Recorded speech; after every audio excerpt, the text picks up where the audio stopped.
Welcome back. Every day, interesting things happen right here in the Wabash Valley, even if they're not major events.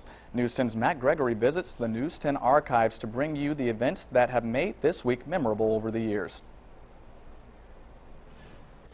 This week, we dig a little bit deeper into the News 10 archives to bring you the stories that made history this week right here in the Wabash Valley. One regulation you can expect to remain is that preventing the latch control devices on remote control pumps. 30 years ago, News 10's Pat Cruz told the Valley about the changing regulations on gas pump latch controls. At that time, government regulators said it was dangerous to have the controls on self-serve pumps. But without them, people found all sorts of ill-advised ways to keep pumping gas without holding on to it. Come on, push it. Good job. April 1986, Terre Haute's semi-pro football team, the Thunder, began tryouts for their inaugural season.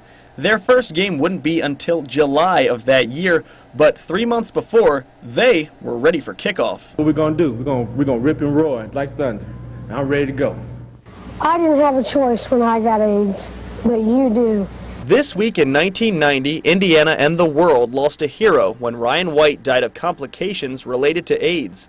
White had contracted HIV during a blood transfusion when he was just 13. He was only given 1 year to live, but made it all the way to his 18th birthday.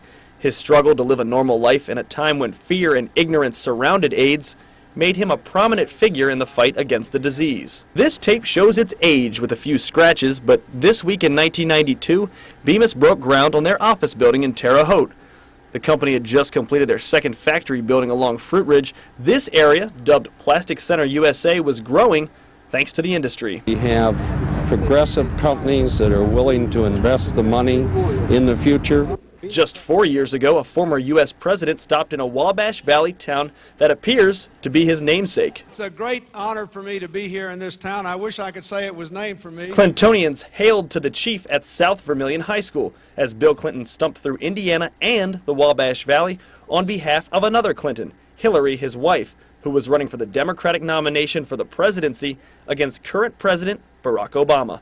Reporting in the News 10 archives with a host of former reporters and photojournalists, Matt Gregory, News 10. Some very fascinating stuff there. It's always interesting to see what's been happening in years past. Of course, if you have any memories from this week in history, you can share them with us on our WTHI-TV Facebook page.